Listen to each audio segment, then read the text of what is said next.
buat Sri Mulyani ya, menjadi Menteri Keuangan tuh enough is enough lah. Ya. Era Jokowi tuh mungkin udah terakhir lah buat dia.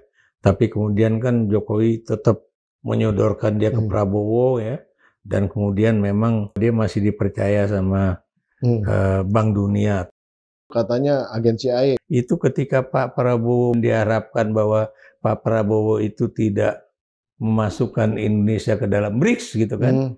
Itu ternyata padahal itu cuma diskusi antara presiden dengan satu orang menteri. Tiba-tiba CIA udah tahu. Selalu orang tuh menjelekkan sekarang ini semuanya gara-gara Sri Mulyani.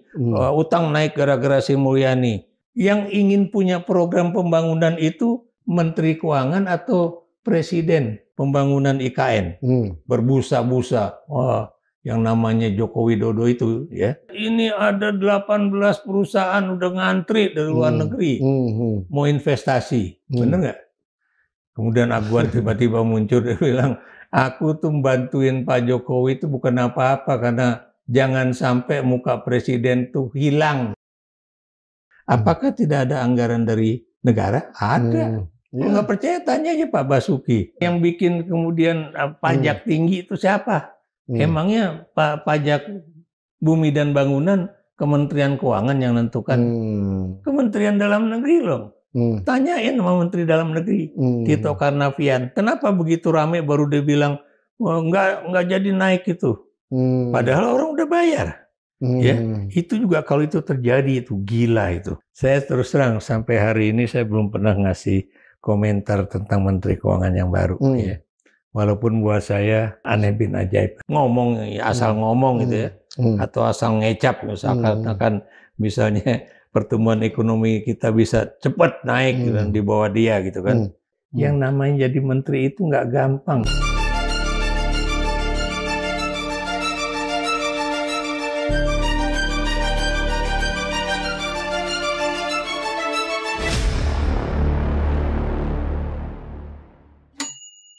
Bismillahirrahmanirrahim. Assalamualaikum warahmatullahi wabarakatuh. Sobat Forum yang luar biasa dimanapun Anda berada, kembali bersama saya Pembina Hidayatullah di acara kesayangan kita PhD 4K, podcast hanya di sini kritis, kreatif, konsisten, dan kocak. Digantinya Sri Mulyani, banyak orang yang sedih, banyak orang juga yang bersyukur. Salah satunya yang berempati di dalam konteks ini adalah Profesor Ikrar Nussabakti. Di YouTube pribadinya menyampaikan sambil dengan berkaca-kaca, luar biasa itu. Merasa bahwa cara bagaimana Sri Mulyani ini digantikan agak menyentuh hatinya, kira-kira seperti itu. Namun di dalam konteks tersebut banyak sekali spekulasi tentang politik di belakangnya. Nah, sehubungan dengan itu, PhD 4K pada kali ini ingin menggali sebenarnya ada apa politik di belakang digantinya Sri Mulyani. Sudah ada tentunya, ya tidak lain, tidak bukan, ini adalah Profesor Ikrar Nussabakti sendiri di studio. Apa kabar Bang? Baik. Luar biasa Bang. Terima kasih udah hadir di sini. Yuk, makasih. Iya Bang, saya nonton video Abang itu. Sambil berkaca-kaca, kayaknya kehilangan sekali nih abang ini. Saya tuh berkaca-kaca karena melihat ya, ada seribu apa namanya itu pegawai dari Kementerian Keuangan tuh melepas Sri Mulyani dengan sangat-sangat mengharukan. Ya, Anda bisa bayangkan ya, ada grup musik yang menyanyikan lagu khusus untuk dia ya. Kemudian ada seseorang juga yang kemudian membaca puisi untuk dia gitu. Itu kan buat saya sesuatu yang very unusual ya gitu. Ini sih nanya sebagai seorang awam ya. Iya. Kan orang seperti Bu Sri Mulyani yang punya uang itu kan gampang mengorkestrasi seperti itu, Bang. Nah, sekarang ya banyak orang yang kemudian terang aja orang keuangan katanya melepas dengan rasa sedih karena kan mereka dapat gaji yang banyak gitu kan. Sekarang saya bilang terus terang, itu gaji orang-orang Kementerian Keuangan yang dulu 9 kali lipat dibandingkan PNS yang lain. Itu kenapa diberikan, kalau nggak salah itu masih zaman Soeharto malah ya. Kenapa? Karena mereka megang duit. Can you imagine kalau kemudian ada pegawai yang ngurusin keuangan negara, kemudian gajinya sama kayak saya ya, yang cuma misalnya gaji pegawai negeri sipil itu kan cuma 4 sampai 5 juta rupiah. Iya. Atau kalau dapat tunjangan, saya juga dapat tunjangan baru bisa hidup tuh kan pasca reformasi ya, di mana kemudian saya bisa mendapatkan ada tunjangan sebagai profesor research atau tunjangan kinerja dan sebagainya. Itu kan era reformasi pasca Gus Dur lah begitu. Iya. Tapi di era yang zaman dulu coba sama aja kita susah. Iya, iya. Dan jangan lupa ya itu juga, oh itu kan Sri Mulyani itu gimana mau nggak bikin Indonesia bangkrut katanya karena apa namanya itu pegawai di Kementerian Keuangan karena bisa menjadi komisaris 3 sampai 5 perusahaan. Anda tahu ya, itu Sri Mulyani itu adalah menteri yang menentang para dirjennya itu menduduki jabatan sebagai komisaris. Why? Kalau kemudian Anda sebagai orang Kementerian Keuangan itu juga jadi komisaris, di mana posisinya untuk kemudian bisa menjadi seorang apa namanya itu di satu sisi pejabat di Kementerian Keuangan yang mengatur uang, kemudian sebagai komisaris yang juga menjadi pengawas, kan gitu nggak mungkin. Tapi dia juga nggak bisa apa-apa karena misalnya ada juga dirjen-dirjen yang kemudian menentang karena ya, kalau mereka kehilangan posisi itu hilang dong pendapatannya kan begitu.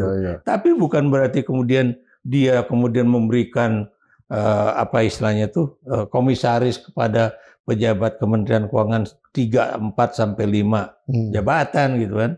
Ya, kalau era Bambang memang punya itu jabatan itu sampai berapa posisi ya. Tapi kan saya nggak tahu waktu itu kan dia udah jadi bukan menteri.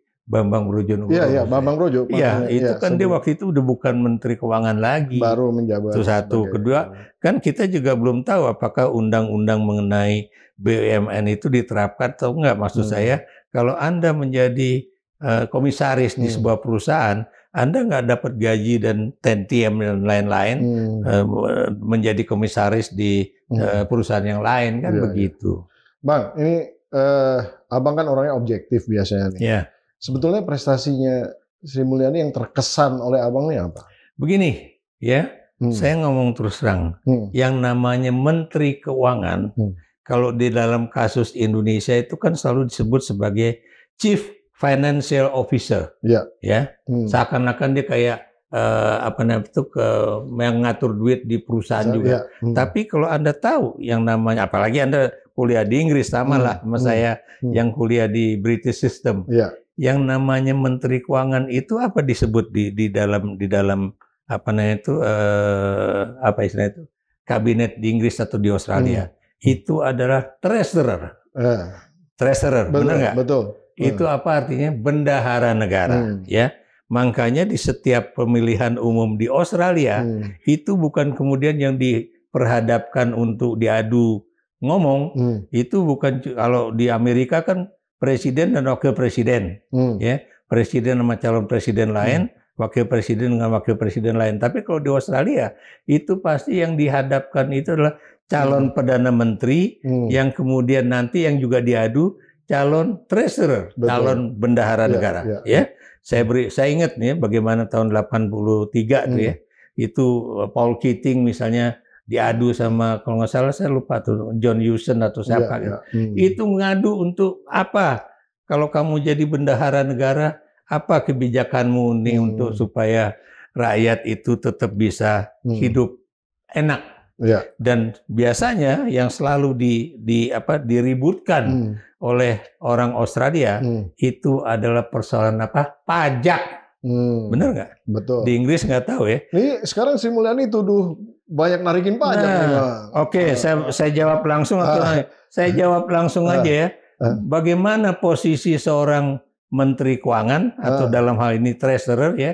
Kalau kemudian dulu Menteri Keuangan itu adalah orang yang semua keuntungan dari perusahaan-perusahaan BUMN yang banyak itu kan dikasih ke Menteri Keuangan dan dari Menteri Keuangan kemudian diberikan kepada siapa yang untuk dibagi-bagikan kepada kementerian-kementerian atau dibagikan untuk daerah ya.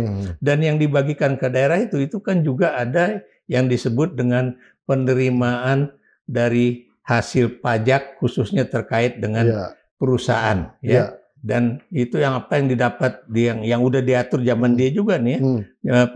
Undang-undangnya mengatakan kalau nanti untuk pusat itu kalau nggak salah 3%, untuk yang daerah 7%. Ya, benar nggak? Betul. Tapi apakah di zaman Prabowo itu berlaku? Kita nggak tahu. Ya. Apakah kemudian disebut oleh Jokowi itu hilirisasi,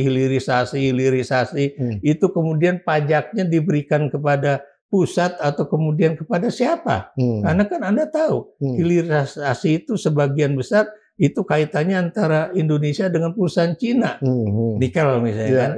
Coba Anda lihat ya. Dan saya tuh kenapa nggak mangkel sama pemerintahan Jokowi itu ya. Persoalan misalnya kayak hilirisasi nikel, yang dapat siapa? Kebanyakan itu adalah perusahaan dari Tiongkok ya. Dan Anda tahu ya, kalau Anda juga belajar tentang ekonomi internasional, itu yang namanya semua perjanjian kerjasama ataupun bantuan luar negeri, itu ada yang namanya tied aid. Anda tahu kan tied aid, bantuan mengikat. Ya. Kalau di Amerika misalnya Anda harus pokoknya pakai bahan-bahan baku dari negara kami, ya enggak? Kemudian orang-orang yang akan menjadi konsultannya harus dari mereka dan biasanya Anda tahu ya gajinya atau honornya benar, auzubillah min zalik ya. Terus kemudian yang buat orang Indonesia kecil banget ya. Dan ini saya juga ngomong terus terang aja waktu saya dapat beasiswa dari Australian International Development Assistance Bureau, itu kalau saya di Australia tuh full, sebulan dapatnya berapa dalam dolar Australia. Begitu pulang ke Indonesia, saya harus mendapatkan yang namanya beasiswa itu sesuai dengan golongan 3 pegawai negeri sipil yang ada di Indonesia. Makanya waktu itu beasiswa Australia saya itu per hari kalau di wilayah Jakarta cuma Rp150.000. Padahal waktu di Australia tuh saya dapatnya $650 misalnya. Kenapa? Karena aturan negara menyebutkan seperti itu. Jadi ya PNS tuh harus dapat gajinya ya PNS juga tunjangannya. Ya seperti itu. Dan ini juga Anda perhatikan juga gitu kan. Nah, kalau Anda lagi nih bedanya Jepang dengan Cina ya. Anda tahu ya, Anda tahu yang kemarin juga yang berapa orang masuk penjara gara-gara kasus pemberian izin kerja bagi buruh asing. Oh iya. Benar kan? Ya ini TKA ya. Iya. Dan Anda tahu siapa yang mengajukan itu paling banyak? Cina. Benar nggak? Betul. Nah padahal kita banyak buruh-buruh kena PHK. Whether you like it or not whether I am true or not ya. Anda bisa lihat ya. Mengapa kita nggak mendahulukan buruh-buruh kita dibandingkan buruh-buruh Cina? Alasannya katanya mereka tidak bisa berbahasa Indonesia. Pertanyaan saya sama Anda ekonom ya. Itu ada nggak aturan dari negara yang mengatakan kalau you mau kerja ke Indonesia, you harus bisa berbahasa Indonesia. Paling tidak. Itu dicabut semua Bang sejak zaman Jokowi. Zamannya Hanif Dahiri jadi Menteri Tenaga Kerja, saya termasuk yang mengkritisi. Jadi aturan-aturan itu dicabut. Termasuk yang kan dulu kalau mempekerjakan orang asing itu harus ada 10 orang Indonesia yang dipekerjakan. Ya, justru itu. Itu dicabut semua Bang. Nah, sekarang dibebaskan. Coba saya mau nanya sama Anda, apakah perusahaan Jepang itu melakukan hal yang sama? Bahwa pekerjanya itu harus orang Jepang semua. Nah, coba Anda lihat bagaimana Jepang itu membangun MRT di Jakarta atau coba Anda lihat. Pegawainya orang Jepang enggak. Itu perusahaan BUMN yang melakukan semuanya itu, dan sebagian besar orang yang melakukan itu adalah warga negara Indonesia, teknisi Indonesia. Kenapa Jepang bisa kok Cina nggak bisa? Saya tanya aja sama itu deh ya. Jadi di mana tight end-nya gitu loh maksud saya. Nah sekarang juga kalau Amerika ya, Anda lihat ya, perusahaan-perusahaan minyak kayak dulu misalnya Exxon Mobil gitu ya. Kenapa ExxonMobil itu berbusa-busa juga mengkampanyekan bahwa ini sebagian besar yang bekerja di sini adalah anak negeri, benar nggak? Ya, emang warga negara Indonesia. Dan Anda lihat aja Freeport lah, berapa orang asing yang bekerja di PT Freeport McMoran, ya? Kan cuma asing itu kan cuma beberapa posisi puncak aja. Sebagian besar dari manajer sampai teknisi ke bawah itu orang Indonesia, bahkan juga termasuk orang-orang Papua yang dilatih di Papua. Nah, kalau kemudian itu bisa, mengapa kalau perusahaan Cina yang termasuk juga smelter ya, itu harus orang Cina, makanya berantem antara buruh Indonesia dan Cina itu kan terjadi di situ. Kan Bu Sri Mulyani ada di rezim-rezim ini, Bang.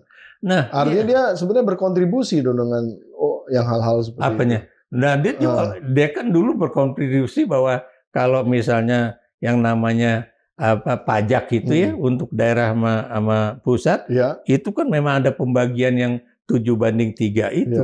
Dan Anda juga tahu itu kenapa itu mulai muncul. Seingat saya itu memang gara-gara adanya MOU Helsinki, ya, di mana kemudian Aceh juga meminta bahwa itu sumber daya alam yang ada di Aceh itu harus sebagian besar diberikan kepada Aceh. Dan Anda juga tahu kan pemberontakan GAM itu kan cuma gara-gara si Hasan Tiro itu minta pada Pak Harto, masa Pak Harto itu perusahaan ngambil sumber daya alam dari Aceh, tapi kok kantornya di Medan begitu, begitulah ya. Itu buat saya. Dan dia juga minta kerjaan nggak dikasih kan? Gitu, ya itulah, kamu kan udah dinoyok kata Pak Harto, ngapain sih kamu gini-gini? Ya itu yang akhirnya kemudian menjadikan problem. Bang, kembali ke Bu Sri Mulyani lagi ya. Artinya kan sebenarnya kalau kita lihat banyak tuduhan negatif. Nah, Abang kan punya empati nih terhadap beliau nih. Kan tuduhan negatif termasuk katanya agen CIA. Bukan sembarang orang menyebut yang agen CIA ini ya. Ini orang-orang yang berbobot juga menyebutkan itu. Sebenarnya benar nggak sih itu? Sekarang saya mau nanya sama Anda. Itu yang nanya Pak, Abang jawab. Bukan, saya mau nanya ya, apakah kemudian CIA itu tidak merasuk ke dalam birokrasi pemerintahan di Indonesia? Itu jawab aja dulu ya. Ini saya ngomong terus terang ya. Ketika saya terjadi perubahan pemerintahan dari Soekarno ke Soeharto, bahkan beberapa dosen aja itu tidak ada yang kemudian kerja sama CIA, gitu kan?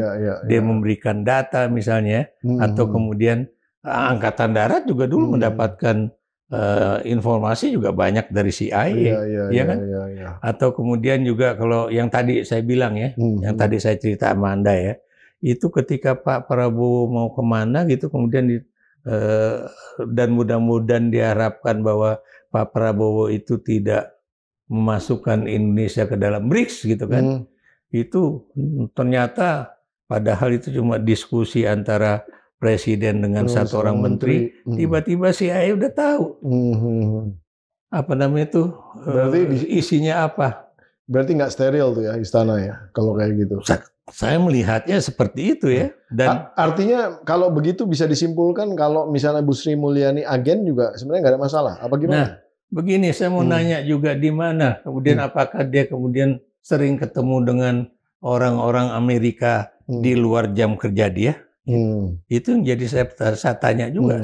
Sebab kan biasanya agen-agen CIA itu kan akan bertemu seperti saya nih dulu orang di LIPI ya, dia datang ke kantor, ya walaupun dia menyebut dirinya dia diplomat sekretaris 1 ataupun sekretaris 3 di Kedutaan Besar Amerika Serikat ya. Yang tinggi-tinggi itu ya? Zamannya Abang dulu. Ya nggak tahu lah pokoknya. Itu teman saya juga soalnya. Bukan, maksud saya gini loh. Itu kan kita tahu lah ya. Saya sebagai belajar hubungan internasional tahu lah bahwa yang namanya Intel, termasuk Intel Indonesia, itu kadang-kadang dipekerjakan di berbagai negara dengan status diplomatik. Betul. Kan gitu. Nah, kan kemudian apakah Anda bisa membedakan apakah ini CIA atau siapa atau diplomat biasa? Kan sulit. Makanya dulu, kalau ketahuan malah dia jelek banget dong prestasinya. Nah, itulah ya kayak kemarin ini kasus apa kerusuhan kemarin ya, ada mayor yang dari apa istilahnya itu Bais ya, kemudian tiba-tiba bisa ditangkap polisi, ada prajurit satu ditangkap polisi, kok konyol banget. Ini kan seperti apa ya? Kalau zaman dulu tuh disebut dengan zaman Soeharto itu Intel Melayu. Jadi kalau belum apa-apa dia udah ngasih tahu kita, saya dari Pejaten, saya dari apa namanya itu makam pahlawan Kalibata. Kita udah tahu lah di Pejaten ada siapa, di Kalibata ada siapa. Atau ngomongnya gini Bang, jangan bilang-bilang ya, saya ini Intel, saya ini Intel loh, katanya gitu kan. Jadi kayak gitu. Ya itulah kemudian dia naruh beceng di sini, beceng itu pistol kan, diliatin, kemudian nanti dia nunjukin ini kartu anggota saya. Padahal Anda tahu, Intel mana yang kemudian ngasih tahu bahwa dia adalah anggota di mana dengan nomor anggota, ya kayak seperti itulah ya. Ya, jadi kalau misalnya seperti itu Bang, sebetulnya kembali lagi, apa sih yang membuat, apakah hanya karena event tadi atau yang Abang melihat sosok Sri Mulyani ini memang seseorang yang memang menjadi salah satu putra terbaik daripada bangsa Indonesia ini? Jadi gini, tadi saya bilang ya, menjadi Menteri Keuangan di Republik Indonesia itu bukan sekedar treasurer, bukan sekedar bendahara negara. Dia pasti ada kaitannya dengan politik. Ya, saya beri contoh misalnya, apakah dia kemudian harus bertugas, coba dong cari talangan atau cari bantuan ya, kayak kemarin ya. Nih, ini saya ngomong soal duit dulu deh, fiskal dulu ya.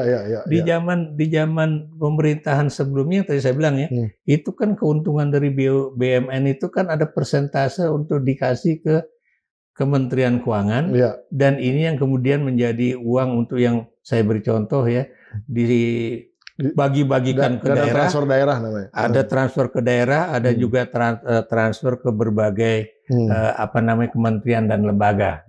Dan kalau Anda tahu, saya mau nanya sama Anda tahu nggak bahwa dari semua yang namanya gubernur atau maksud saya provinsi, kabupaten, kota, saya mau nanya sama Anda, berapa persen yang benar-benar mandiri, yang nggak netek dari pusat?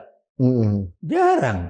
Ya, banyak sekali yang memang nggak punya apa-apa. Iya, kalau DKI pasti punya, makanya daerah-daerah yang sumber daya alamnya bagus, itu tinggi.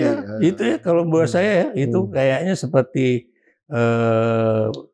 provinsi di Tanah Jawa ini hampir semuanya harusnya bisa. Yang karena namanya, ekonominya udah jalan. Betul ya. Tapi kalau udah bagus. Ketika dulu terjadi yang namanya pemecahan wilayah, ya, pemekaran wilayah, yang kemudian banyak orang jangan terus dong ini di moratorium dong. Nah, karena kita kan kalau bilang pemekaran wilayah harusnya tahu dong apakah dia punya kapasitas sumber daya manusia, punya kapasitas keuangan, dan kemudian sumber alam dan sebagainya, itu kan harus dihitung. Sekarang kan enggak, zaman Jokowi coba aja Anda perhatikan di Papua tuh ada berapa provinsi baru dan kemudian kabupaten baru dan sebagainya. Bahkan kampung juga, desa juga baru. Ya. Kenapa mereka bikin sebanyak-banyaknya? Karena mereka pikir kalau itu misalnya kayak desa itu kalau dimekarkan, kan berarti anggaran untuk desa dalam tahunan akan banyak kan gitu. Dan ini kembali yang tadi ke soal Sri Mulyani tadi ya. Nah begitu kemudian yang tadi saya bilang, BUMN itu sekarang diambil Danantara, dan kemudian sekarang Danantara ada rencana atau sudah terjadi pinjam uang 200 miliar US dollar, coba bayangin ya, dari luar negeri entah untuk apa ya, dan mau bayar yang namanya kereta api Wus, itu kalau bisa utangnya dibayar duluan cepet-cepet, ya kayak begitu. Dan apakah itu mungkin, gitu kan? Jadi ini loh, sementara kita tahu ya, siapa pengelola dari Danantara itu, apakah benar-benar mereka itu adalah orang-orang profesional, ya, dalam bidang pengelolaan keuangan, ya, yang nanti juga kepada negara juga bagaimana ya, dan Anda bisa lihat ya, bagaimana orang-orang yang katanya itu orang asing yang akan menjadi penasehat Danantara. Anda lihat kan, satu persatu kan pada enggak, gue nggak ada urusan sama Danantara, ya termasuk juga yang orang Amerika yang namanya tadi disebut-sebut sebagai penasehat Danantara. Itu baru Danantara. Itu yang tadi yang tadi saya katakan yang lain ya. Bagaimana sumber dari keuangan yang tadinya dipegang sama Kementerian Keuangan tiba-tiba diambil sama Prabowo, dan kemudian bagaimana Kementerian Keuangan itu kemudian bisa menjalankan makanya fungsinya. pajakin aja semua ya. Nah, makanya jangan kaget. Dan Anda juga tahu ya, persoalan siapa yang meningkatkan PBB itu siapa? Menteri Keuangan kan bukan. Tapi Menteri karena dalam negeri. Tapi kan dana transfer ke daerahnya dikurangin memang. Iya, siapa yang juga itu karena gara-gara siapa kemudian dikurangi? Kan bukan gara-gara Sri Mulyani, karena memang nggak ada duit. Tapi gini Bang, oke lah. Di dalam konteks kepiawaian dia memanage dana gitu ya, uang, cash flows. Kalau menurut saya nggak pernah ada persoalan lah, terjaga gitu ya. Dia kontrol income, pinjaman dan lain-lain mudah gitu. Tapi ada satu Bang, di zaman dia juga banyak kasus persoalan tuh. Dia kayak nggak bisa melakukan penegakan hukum yang benar di dalam internal Kementerian Keuangan. Kita tahu ada kasus Rafael Alun gitu kan, dan juga disinyalir masih ada yang lain lagi gitu ya. Oh pasti banyak. Nah pertanyaan saya sebenarnya itu kan bukan suatu prestasi Bang sebenarnya. Tunggu, kita juga lihat dulu ya. Rafael Alun tuh dari mana? Ya, maksud saya itu kan bukan dari Kementerian Keuangan yang ada di lapangan banteng yang benar-benar bisa kelihatan. Rafael Alun itu kan adanya di bagian perpajakan, seingat saya. Ya, betul. Dan Anda tahu perpajakan itu disitulah sumber dari permainan dan kemudian merugikan pemasukan negara. Nih saya ngomong terus terang nih ya. Dulu waktu saya menjadi anggota Joint Selection Test, Joint Selection Team untuk menjadi penyeleksi calon penerima beasiswa Australia. Oh, Australia. Oh, iya. Itu kan Anda tahu yang paling disebut sebagai calon-calon yang benar banyak banget itu ya. Dulu selain Kementerian Keuangan itu adalah Kementerian Luar Negeri ya. Dan ada beberapa yang disebut dengan kementerian yang inilah. Dan saya sama temen tuh waktu itu sempat bertanya ya, kenapa kamu kok tertarik pergi ke Australia? Ya karena saya juga ingin membela para pembayar pajak gitu kan, supaya mereka juga bisa mendapatkan istilahnya tuh bayar pajak secara benar ya, dan kemudian nanti Anda kan tahu kalau di Australia atau di Inggris pasti ada namanya tax return, pajak yang dikembalikan. Karena Anda tahu ya kalau di Australia atau di Inggris mungkin Anda tahu ya, uang yang pajak yang diambil dari Anda kemudian kan harus dikurangi berapa dalam 1 tahun itu. Anda beli sepatu, beli baju, yang pokoknya beli macam-macam, yang ini adalah bagian dari untuk kerja Anda. Makanya kemudian langsung diberikan tax return, tahun depannya atau berapa bulan setelah itu dibalikan. Di Indonesia kejadian nggak? Ya, belum kelihatan.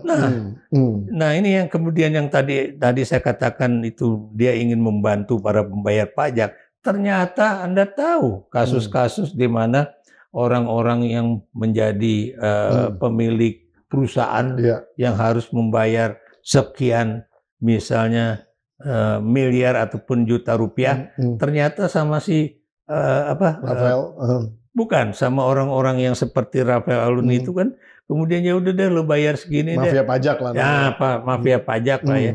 Kemudian itu kan lo bayar segini, sisanya kemudian itu kasih gue dan nggak perlu lagi nambah-nambah. Dan makanya kemudian Anda tahu juga kan, konsultan pajak itu kan makin lama makin banyak, dan sebagian dari konsultan pajak itu adalah pegawai dari pajak sendiri yang membuat perusahaan konsultan. Yang itu yang kemudian saya bilang gila juga ya. Berarti gue salah dulu ya milih dia sebagai calon untuk bisa kuliah di Australia. Karena rupanya niat dia itu bukan bagaimana supaya pembayar pajak itu benar-benar membayar pajak pada negara, tapi bagaimana supaya pembayar pajak itu bayarnya sedikit banget untuk negara, sebagian kemudian buat dia sebagian lagi buat ya begitulah. Ya. Coba kalau memang itu. Jadi abang pernah menseleksi dia ya waktu itu? Ya? Oh nggak tahu, saya banyak menseleksi orang-orang dari Kementerian Keuangan dan dari bermacam-macam instansi lah gitu. Nah itu kan sebetulnya kan pendekatan-pendekatan yang dilakukan Sri Mulyani di dalam konteks menaikkan gaji segala gitu kan. Tujuannya kan untuk mengurangi hal-hal seperti itu kan. Tapi sebenarnya nggak efektif juga tuh Bang. Artinya poin saya sebenarnya pada akhirnya masalah korupsi, masalah manipulasi seperti ini bukan masalah gaji besar. Itu kan juga bukan masalah hati nurani gitu. Betul. Jadi itu kan juga kemudian tidak 100% tanggung jawab dari seorang menteri, karena kan biar bagaimanapun di bawah menteri itu kan ada dirjen, ya. Dirjen itu yang harusnya juga bisa menangani persoalan-persoalan itu ya, karena Anda tahu di bawah ada inspektor jenderal juga ya situ. Iya. Ada inspektorat jenderal di situ, kemudian ada tadi saya bilang dirjen ya, direktorat jenderal bea cukai, kemudian apalagi macam-macam lah ya yang bisa mendapatkan sumber keuangan buat negara itu. Banyak orang bilang juga Bang, Sri Mulyani ini tuh juga justru nggak mau turun-turun dari jadi menteri ini karena enak katanya gitu. Karena enak, income-nya gede gitu kan, potensi untuk ngatur uang ini kan banyak rewards-nya lah gitu ya. Sekarang, tapi sebentar Bang, poinnya adalah pertanyaan saya adalah ini juga kan beberapa kali sebenarnya diisukan Bu Sri Mulyani mengundurkan diri tapi ditolak. Nah tapi terakhir ini secara politisnya akhirnya istilahnya di reshuffle juga gitu. Sebenarnya apa sih di belakang?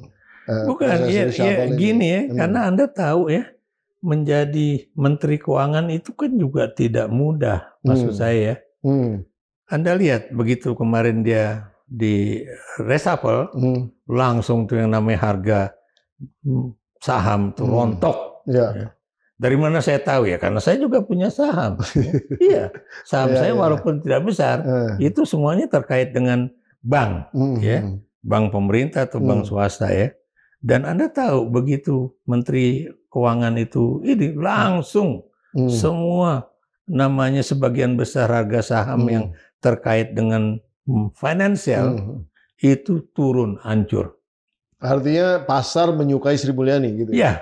Kenapa? Dengan digantinya dia pasar menolak itu gitu ya? Kenapa itu dia ini? Kenapa? Karena dia tahu Sri Mulyani itu kalau bikin kebijakan itu bukan kebijakan yang menguntungkan diri atau apa, paling enggak bisa menstabilkan yang namanya ekonomi di Republik ini. Makanya orang-orang di pasar modal itu, atau misalnya orang-orang dari Apindo atau siapa yang menjadi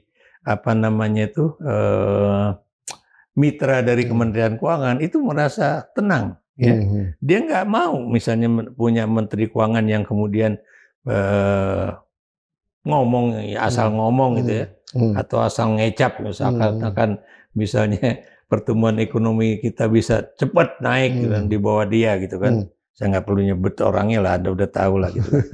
Karena bagaimana ya, Anda tahu lah ya, yang namanya jadi menteri itu nggak gampang ya. Apalagi kemudian ya, kenapa ini ya, dalam tahun ini aja lah, tahun depan ya, ini rupanya kita harus bayar hutang dan bunga hutangnya udah segini. Betul. Dari mana duitnya? Mau nggak mau dia lagi nyari ya. Sebagian memang dari sumber apakah itu lagi. Ya, apakah bisa melalui SUN atau melalui satu lagi itu waktu suku apa? Bukan. Maksudnya apa? Instrumennya gitu ya? Iya, selain surat utang negara ada juga perusahaan yang kemudian menjual saya tuh suka lupa tuh. Sorry, saya nggak. Istilahnya bukan surat utang negara. Kalau surat utang negara itu kan dari Kementerian Keuangan. Dan Anda juga tahu ya, yang kemudian pembeli terbesar dari surat utang negara, Anda tahu siapa? Bank Indonesia. Kenapa? Karena Bank Indonesia itu memang punya tugas untuk kemudian ketika tidak ada yang berani membeli surat-surat utang negara itu secara besar-besaran, Bank Indonesia ya. Makanya Bank Indonesia juga kenapa itu tugasnya begitu berat? Karena dia adalah penstabil ya. nilai tukar dolar terhadap rupiah, ya nggak? Dia juga mencegah supaya jangan terjadi inflasi yang begitu besar, ya.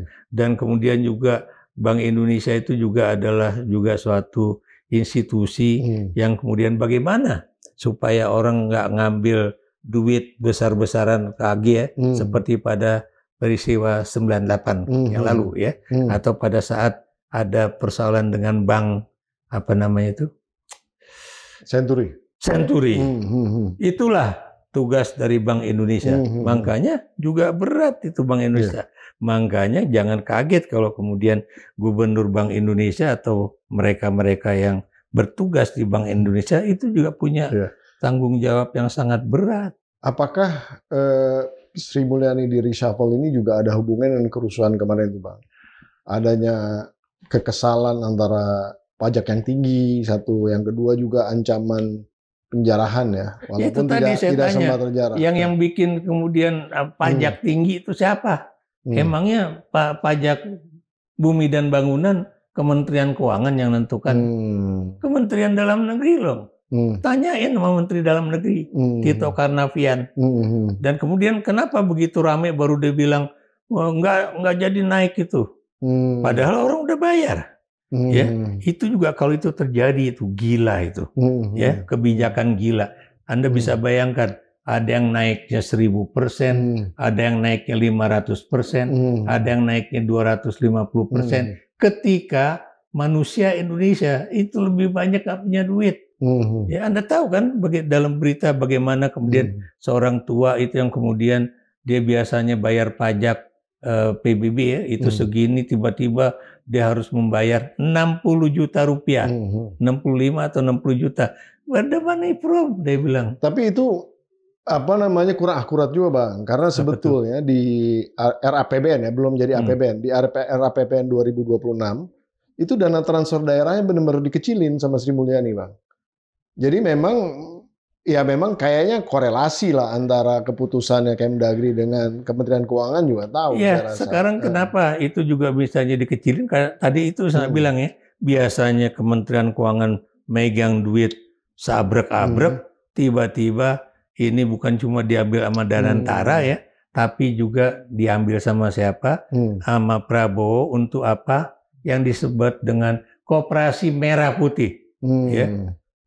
Anda tahu Koperasi Merah Putih itu kerjaan harus menjadi tugas negara atau tugas swasta.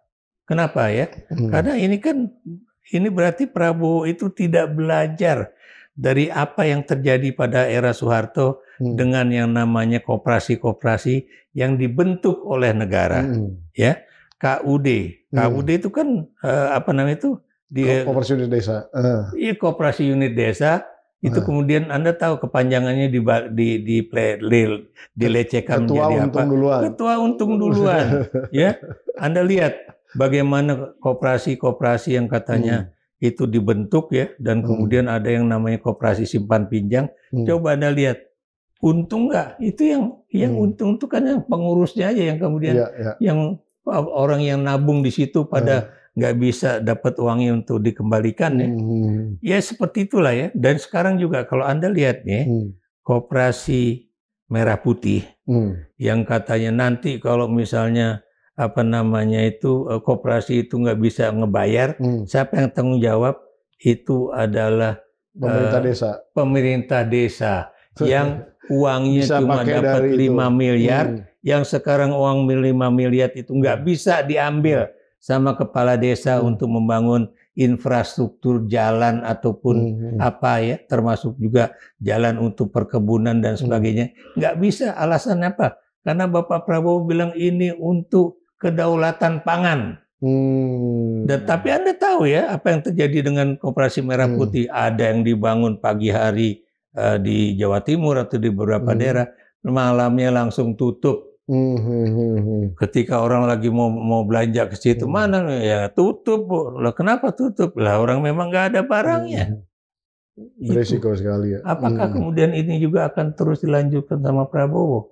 Ya, maksud saya Anda tahu kalau yang namanya koperasi itu baru benar-benar bisa berjalan karena itu adalah sebuah proses yang dari masyarakat itu sendiri. Saya beri contoh ya, beberapa koperasi simpan pinjam ya, yang ada di pasar itu bisa survive tanpa bantuan negara. Tanpa bantuan negara. Salah satunya ini adalah koperasi pasar Keranggan yang dekat rumah saya. Oh, benar ya. Bekasi ya? Iya, Bekasi. Dan kenapa dia survive? Karena misalnya ya, Anda butuh duit si pedagang pasar itu ya, nggak gede-gede, 100.000 misalnya kan.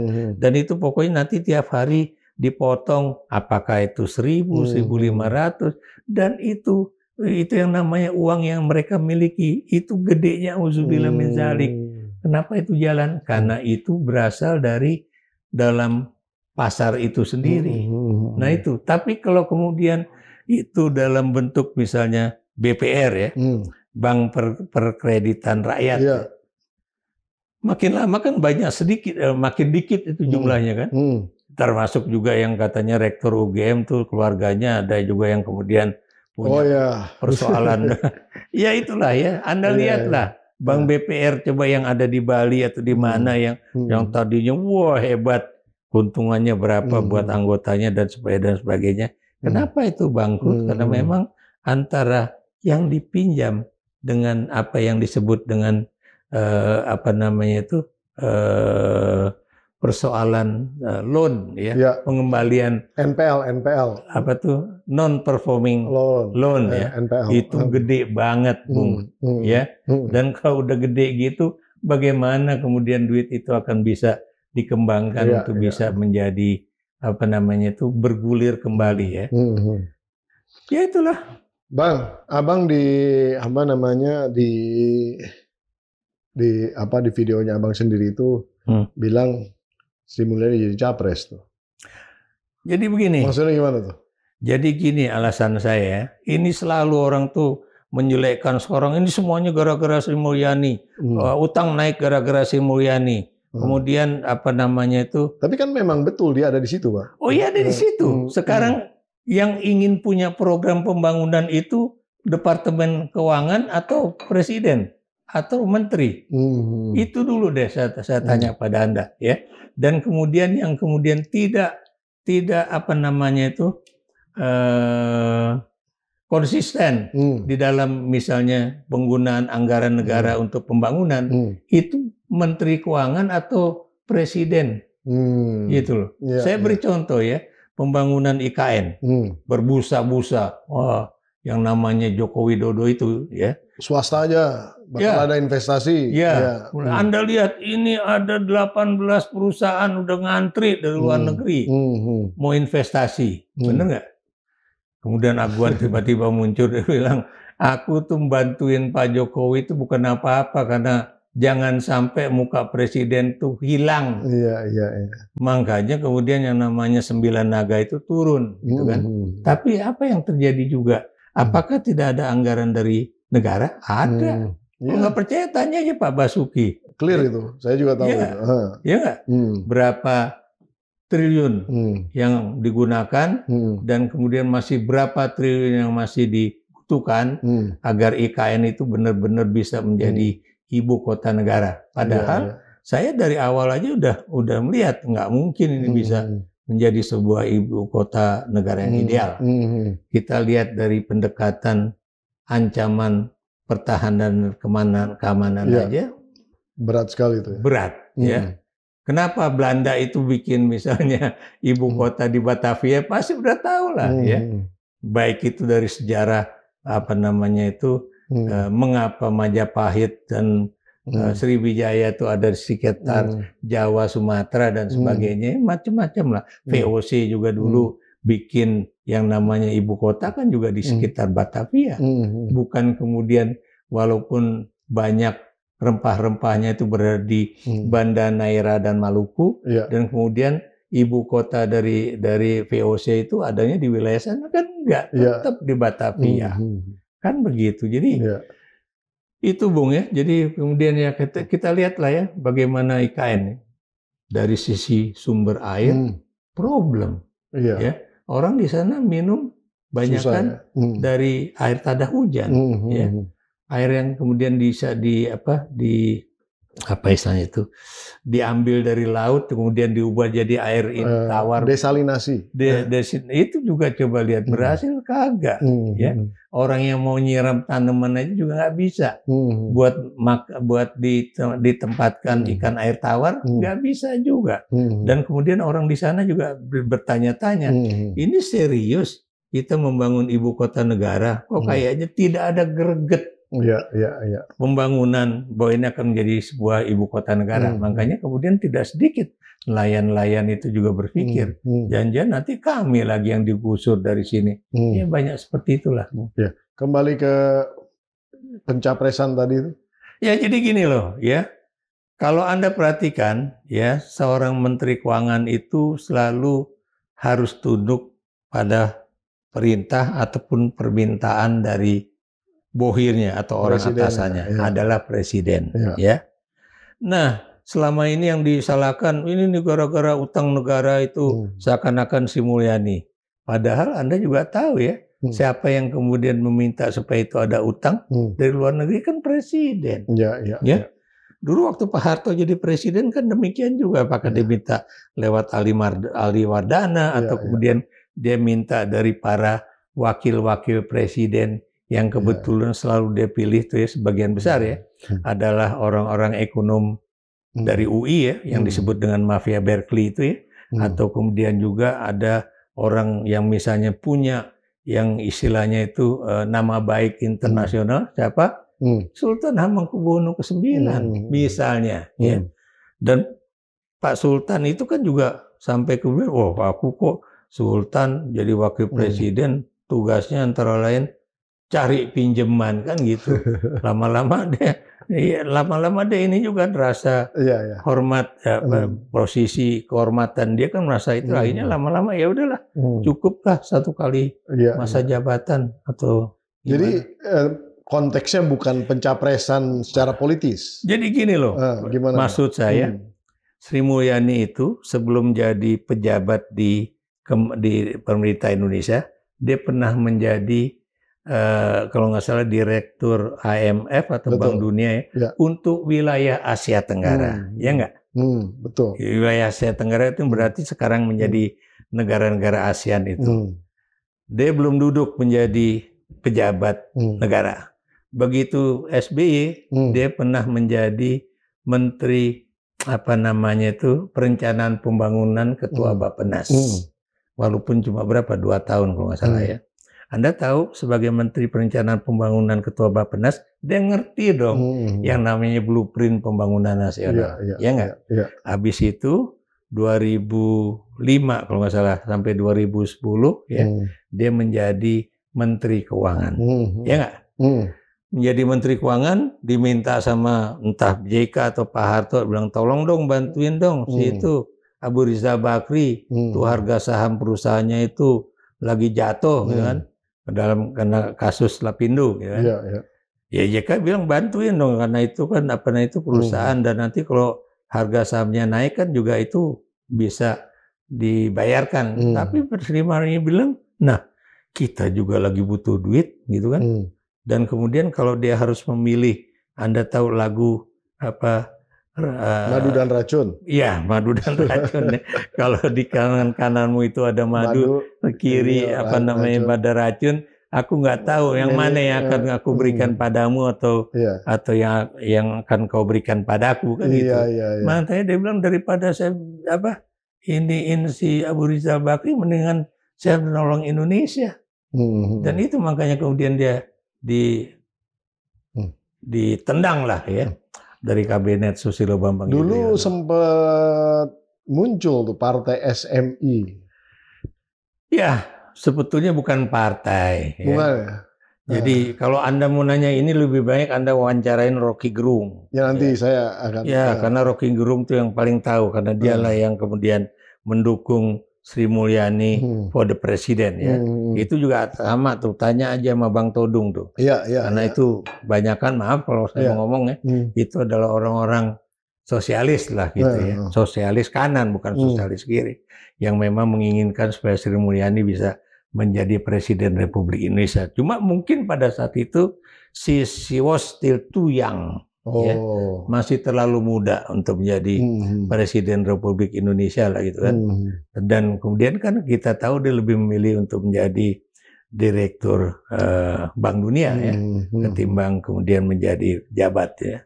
Dan waktu saya ketemu dengan beliau ya di Tunis, terus ya Ibu saya tanya ya, saya biasanya kalau manggil dia kan Mbak Ani, cuma karena dia posisinya menteri, saya duta besar ya saya tanya, Ibu waktu itu di Bank Dunia berapa tahun waktu itu? Loh, waktu itu Pak aku 13 tahun itu gitu kan. Yang bener, iya masa lupa sih itu yang acara di bank apa namanya tuh Bank Niaga Tower ya di bilangan SCBD itu kan udah tahun-tahun berapa? Tahun apa namanya dia bilang coba kalau Anda ingat loh, itu kan sampai tahun 2010 kalau nggak salah ya. 2009 atau 2010 lah. Dan sementara kita tahu habis itu SBY masih nambah lagi 5 tahun ya. Ditambah kemudian Jokowi 10 tahun. Dan kemudian sekarang ini. Jadi Anda bisa hitung aja itu. Dan saya kagumnya waktu Sri Mulyani datang ke Tunis ya. Dia ngomong sendiri sama saya ya. Jadi waktu kita jalan di kota Tunis ya, di pasar lokal Barbahar, dia ngelihat ada air mancur, terus dia bilang sama saya, aduh Bes, jangan-jangan saya tuh lebih tahu tentang Tunisia dibanding Anda. Oh, kok bisa begitu? Iya, saya itu ketika yang namanya revolusi Jasmine Revolution, dia tuh ada di situ. Iya. Dia lagi ada di kota Tunis, malah ceritanya ya, dia ditinggal sama mobil itu ya, mobil yang harus membawa dia tuh. Dan akhirnya ya alhamdulillah waktu itu dubesnya kalau nggak salah Pak Ibnu ya, Ibnu Said ya, itu yang orang Madura tuh. Yang itu yang kemudian ya masih ini, karena waktu itu Pak Ibnu tuh bukan cuma menolong orang-orang yang dari Indonesia, tapi juga anak-anak kita yang dari Libya itu banyak ditampung di di Tunis ya, khususnya di rumah dubes ya, rumah apa istilahnya itu kalau kita Wisma Duta yang ada di Tunis itu. Semua anak-anak mahasiswa dari Libya itu ditampung di lantai bawah Wisma Duta itu. Dan termasuk Sri Mulyani itu memang berapa kali ke Tunis. Waktu itu memang dia datang dalam itu. melancong atau bukan, yang waktu tahun 2017 itu, tahun pertama saya ada di sini, dia kebetulan menghadiri yang disebut dengan biannual meeting untuk Bank Pembangunan Islam kalau nggak salah. Itu. Di situ ya acaranya. Memang acara di kota Tunis ya. Ya waktu itu kan saya juga nganterin kan, misalnya kayak di tempat di mana venue untuk itu. Dia sampai nanya sama saya, ini ngomong Pak Dubes ngapain orang-orang nih? Ya inilah Tunisia Bu. Kenapa?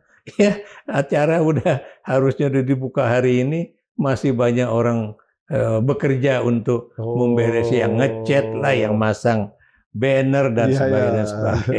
Ya gitu waktu itu. Mirip-mirip Indonesia juga zaman dulu ya. Enggak lah, Indonesia lebih dulu lebih rapi lah. Anda tahu lah Indonesia itu kalau bikin acara kan harus kelihatan bagus.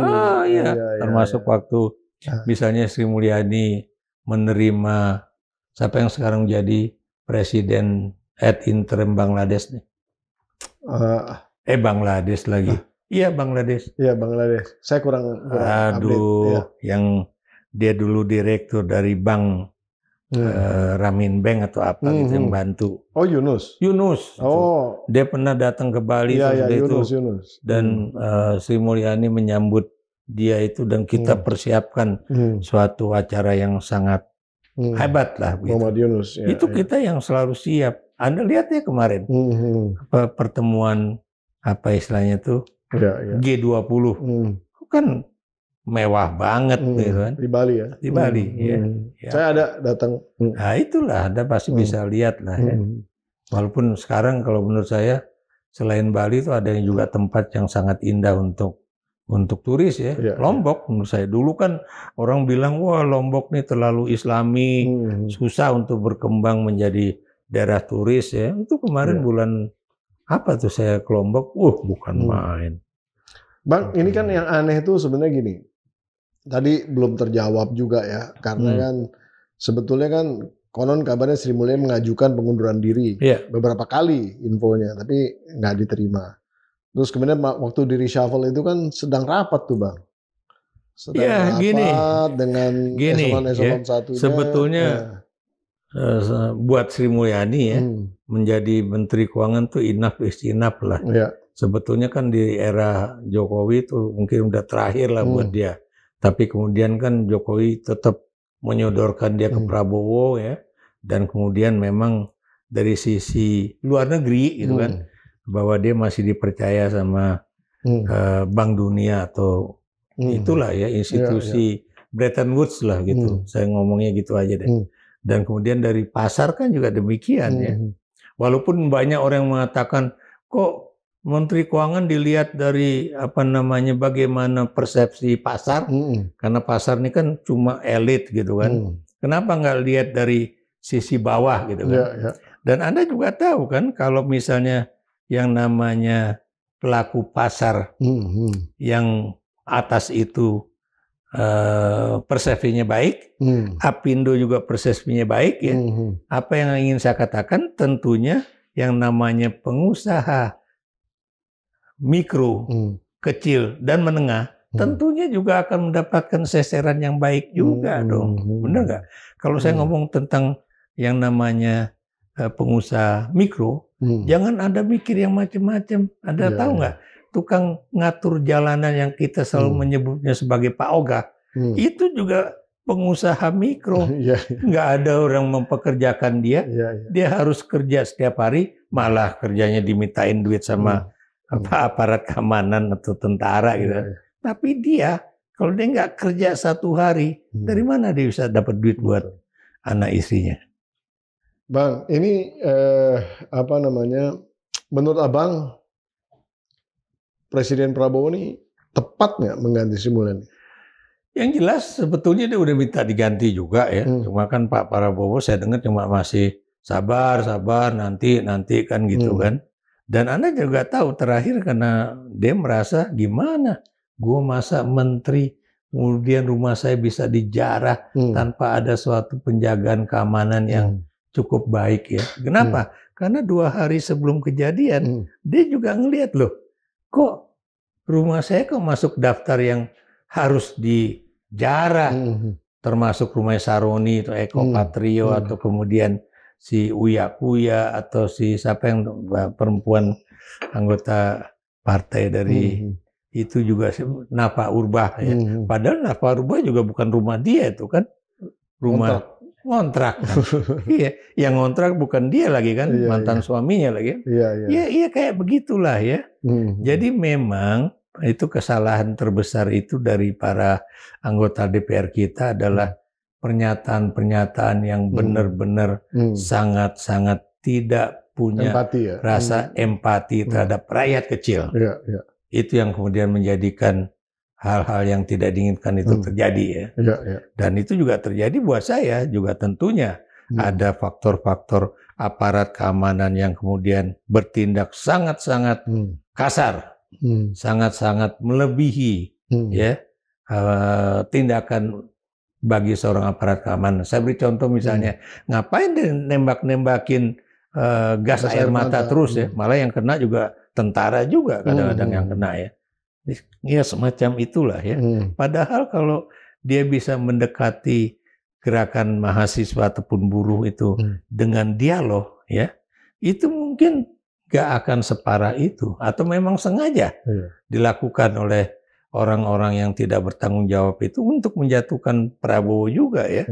Atau kadang-kadang saya juga agak curiga jangan-jangan ada aktor luar juga gitu yang menginginkan agar Prabowo jatuh ya, karena memang belakangan ini dengan slogan dia yang disebut non-align itu, lalu kemudian dia mau aktif di BRICS, aktif di pertemuan-pertemuan di Rusia ya dibandingkan dengan pertemuan G7 atau whatever lah begitu. Apalagi kemudian kita juga tahu ya hubungan kita dengan Amerika Serikat kan juga terganggu.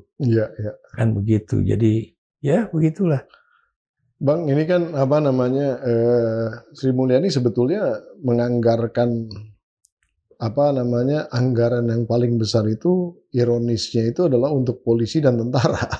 Gini, tapi dalam konteks pengamanan rumahnya malah tidak. Betul. Ya. Nah, itu gimana tuh, Bang? Ini juga ya kita harus bertanya pada Prabowo Subianto. Dia bikin batalion-batalion pertanian. Dia bikin Kodam baru. Ada berapa tuh? 3 atau 3 kalau nggak salah ya. Dan kemudian dia bikin juga apa namanya misalnya daerah bukan cuma angkatan darat ya, tapi angkatan laut, angkatan udara dan sebagainya. Nah, pertanyaan saya, kenapa menghadapi kerusuhan yang diduga juga ya ada aparat keamanan yang juga bermain di situ, termasuk tentara, lalu kemudian nggak bisa mengatasi hal itu. Nah, pertanyaan orang lalu terjadi ya, lah apa emang kemudian kita nggak punya pasukan? Ya, pasukan yang tadi saya bilang batalion baru aja banyak orang udah mencurigai jangan-jangan ini nanti akan berhadapan dengan rakyat dalam kaitannya dengan HAM. Tapi ternyata nanganin kerusuhan aja juga nggak diturunkan. Apa maksudnya? Kan gitu. Jadi ya itu, jadi ya buat saya adalah wajar kemudian Sri Mulyani ngeliat bener rumah gua nih rupanya jadi sasaran juga ya. Dan walaupun dia udah minta bantuan rupanya ditaruh cuma 20 orang. Dan kemudian mereka bilang ya udah silakan ya itulah. Pertanyaan kita lalu menjadi satu ironi ya. Maksud saya kalau kita ingin mencitrakan Indonesia sebagai negara yang kuat di bawah seorang militer yang berpangkat jenderal, harusnya itu juga yang namanya militer itu juga harus mendukung dia. Mendukung dalam arti kata bagaimana dia bisa mencitrakan Indonesia ini adalah negara yang aman, negara yang damai. Jadi kalau lo mau investasi di Indonesia itu welcome gitu. Terakhir nih Bang, ini waktunya juga udah sangat mepet. Kasih kan kita ngobrol yang lain-lain, tapi Abang melihat penggantinya Sri Mulyani ini gimana? Memberikan harapan, saya memberikan kecemasan atau bagaimana? Saya terus terang sampai hari ini saya belum pernah ngasih komentar tentang Menteri Keuangan yang baru. Ya. Walaupun buat saya aneh bin ajaib aja. Kenapa aneh bin ajaib ya? Masa baru belum apa-apa dia bilang, ya saya waktu itu pernah memaparkan gagasan-gagasan saya, kan? Dan kemudian ya mungkin gagasan itu keren atau hebat, ya makanya kemudian saya diangkat menjadi Menteri Keuangan. Maksud saya, dia kan waktu itu baru masih menjadi analis di PT Dana Reksa. Ya, Anda tahu PT Dana Reksa itu kalau nggak salah satu BUMN, ya kan? Itu pasti urusannya cuma urusan saham. Ya, investasi dan saham. Ya, investasi dan saham. Nah kemudian kalau Anda tahu kalau ngurusin Kementerian Keuangan, itu kan tadi saya bilang ya, itu you have to become a treasurer, bendahara. Apakah kemudian dia udah mengetahui bagaimana menjadi bendahara negara? Lagi-lagi saya selalu mengatakan bendahara negara karena tugas dari Menteri Keuangan yang utama itu adalah bagaimana ada uang bisa disebarkan kepada seluruh masyarakat Indonesia yang menciptakan apa yang selalu dikatakan keadilan sosial bagi seluruh rakyat Indonesia. Tapi karena dia juga tadi saya katakan ya, duitnya sumbernya udah dihabis ya, buat anggaran pendidikan juga diambil untuk makan siang bergizi gratis, dan di zaman Jokowi itu rupanya ada berapa persen anggaran pendidikan itu juga kemudian dimakan untuk dana desa, ya nggak benar? Ya begitu, ya. Nah, jadi kalau buat saya daripada dia kemudian jadi tukang, ya kenapa dia nggak jadi presiden aja yang dia udah pasti tahu bagaimana merancang anggaran negara, bagaimana merancang pembangunan Indonesia ke depan, dan kemudian juga bagaimana merancang finance Republik ini supaya yang namanya finance itu bisa dipakai sebaik-baiknya. Dan sebagai orang dalam yang pernah bertugas di Bank Dunia, ya, World Bank ataupun di IMF, tentunya dia tahu persis bagaimana kemudian persoalan ini bisa diatasi secara cepat. Ya. Kalau buat saya, kalau memang nggak bisa 10 tahun, ya 5 tahun aja lah. Walaupun banyak orang mengatakan, ada juga nih teman-teman UI nih, ini bukan teman-teman yang sepikiran sama saya dalam artian secara ideologis ya, tapi juga mungkin sepikiran dengan Anda gitu ya. Tapi dia juga mengatakan, iya Sri Mulyani itu memang masih muda. Dia sekarang baru 63 tahun ya. Kalau nanti sampai 2029 itu berapa tahun ya? Nanti sampai dia 3068. 2000 ini 2024 ya. 2029. 2034. Oh, 34. Itu baru 73. Ya, ya itulah ya. Jadi maksud teman itu ya masih is still young. Ya, karena Anda tahu hitungan usia di Indonesia itu kan orang umur seperti saya 68 ya, itu kan masih dalam kategori muda. Iya, apa namanya itu? Manula muda. Manula muda. Masih ada budaya. Iya. Jadi nanti kalau dia sekarang dia kan masih 63 ya, 5 tahun di bawah saya. Habis dari 29 dia baru 6 berapa tuh? 67 kalau nggak salah ya. Ntar 67 sampai terakhir baru dia 72. Ya, Anda lihat sekarang jenderal-jenderal pensiunan itu berapa umurnya? Ya, Pak Kiki Sanakri misalnya.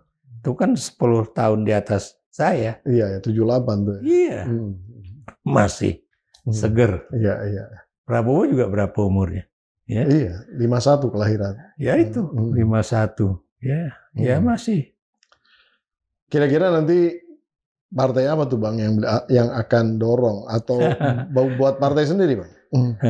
Saya nggak tahu persis ya, tapi yang jelas sekarang itu udah jelas kan, satu-satunya partai yang tidak ada di dalam koalisi Merah Putih, PDIP.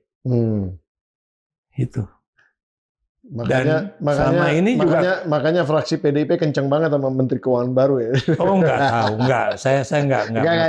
Ini saya tapi kalau Anda lihat ya. Tapi saya lihat ya begitu. Gitu. Anda lihat ya, itu kan ikatan antara Mega dengan Sri Mulyani itu kan cukup lama. Maksud saya cukup lama.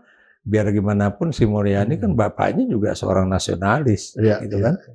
Dan kemudian Anda juga jangan lupa. Dan satu-satunya partai yang pernah mendorong seorang perempuan menjadi presiden cuma PDIP, belum ada yang lain. Dia kalau dia dikasih kesempatan sebagai the second women in Indonesia, ya, menjadi presiden Republik Indonesia, keren kan? Dia kan selama ini selalu ditulis ya di Google perempuan Indonesia pertama yang kemudian menjadi direktur IMF untuk apalah gitu kan. Kan keren ya, apalagi kemarin waktu dia jadi di Direktur Bank Dunia, dia membantu tuh bukan cuma Indonesia, bukan cuma Asia Tenggara, tapi juga beberapa negara berkembang. Makanya dia datang, dia cerita sama saya, aku nih bolak-balik ke Tunisia tuh lebih sering dibanding Pak Dubes. Dia bilang, jadi aku tahu yang namanya ekonomi Tunisia tuh kayak apa. Dukungan Amerika juga nggak susah lah ya kalau kayak gini ya. Kenapa? Kalau beliau maju ini dukungan Amerika nggak akan sulit. Iya, biar bagaimanapun dia nggak ada kaitannya dengan Cina, dia nggak ada kaitannya dengan Rusia, dan juga dia nggak ada kaitannya, ya itulah, dengan negara-negara yang tidak disukai oleh Amerika Serikat. Luar biasa Bang, terima kasih. Akhirnya waktu juga yang membatasi. Silahkan beberapa closing statement mungkin untuk... Ya, saya ngomong gini, orang selalu menuduh seakan-akan saya mau jadi menteri luar negeri, jadi menteri pendidikan. Enggak, saya nih ngomong begini nih, cuma karena saya tahu, karena Sri Mulyani itu pernah saya ketemu dalam suatu meeting di lembaga ekonomi dan LPM UI, ya. Itu di kantor dialah yang namanya anak-anak alumni ITB dan alumni UI duduk bersama-sama merumuskan bagaimana Indonesia pasca Soeharto. Dan Anda lihat ya, setelah dia selesai itu, apa dia kemudian jadi pejabat di Indonesia? Kan dia jadi pejabat di IMF dulu, baru dia ke Indonesia. Kan begitu. Jadi apa yang saya katakan ya, dia juga punya pandangan-pandangan yang luas tentang the Bretton Woods. Kenapa saya menginikan Bretton Woods ya? Saya menanya sama Anda, emangnya Rusia, Cina, Afrika Selatan itu bisa membayar tanpa menggunakan US dollar? Ya, belum bisa lah. Kan ruling currency-nya masih itu. Nah itu, problem terbesar kan masih begitu ya. Cina pasti juga nggak terlalu mau menggunakan renminbi. Dengan perdagangan dengan Indonesia juga belum tahu. Ini kan perdagangan yang tidak terpengaruh oleh Amerika Serikat. Ini kan baru berjalan di antara negara-negara Asia. Saya beri contoh misalnya kris. Kalau Anda punya kris ya, bisa dipakai di Singapura, di Malaysia, Thailand, Jepang sekarang ya.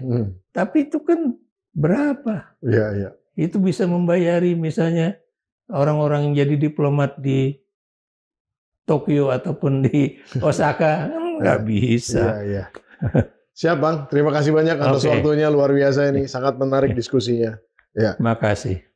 Nah, Sobat Forum itu tadi Bung Profesor Ikrar Nusa Bakti, abang saya yang luar biasa, itu tadi sudah menjelaskan bagaimana politik di belakang di reshuffle-nya seorang Sri Mulyani. Ini tentunya sangat menarik karena bagaimanapun juga figur Sri Mulyani adalah figur yang ya kontroversial, tapi juga banyak memberikan andil bagi masyarakat Indonesia, terlepas daripada posisi-posisi kebijakan yang diambilnya. Kadang-kadang memang populer, kadang-kadang juga memang tidak populer.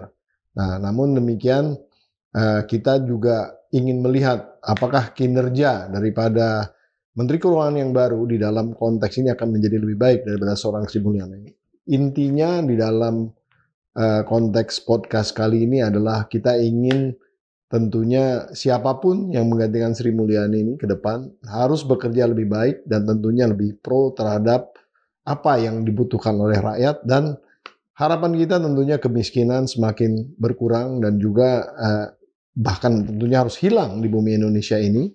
Dan kita berharap bahwa kesenjangan pun juga tidak ada lagi di Indonesia ini. Nah, itu yang kita harapkan tentunya. Kita berharap bahwa di masa yang akan datang, tidak jauh daripada sekarang ini, Indonesia bisa mencapai menjadi bangsa yang adil dan makmur. Nah, pada akhirnya saya Pembida Hidayatullah harus undur diri. Saya ucapkan terima kasih untuk nonton terus PhD 4K, podcast hanya di sini, kritis, kreatif, konsisten, dan kocak. Sekali lagi, saya ingatkan, kasih komen yang menarik, yang bagus, yang kira-kira menarik di perhatian saya. Karena apa? Bagi mereka yang suka main padel, saya siapkan bola padel untuk kenang-kenangan dengan cap PhD 4K. Mudah-mudahan ini bisa menjadi memorabilia bagi para penonton PhD 4K. Terima kasih. Salam dari saya. Wassalamualaikum warahmatullahi wabarakatuh. Sampai di episode berikutnya. Luar biasa Bang. Terima kasih Bang. Terima kasih sama-sama.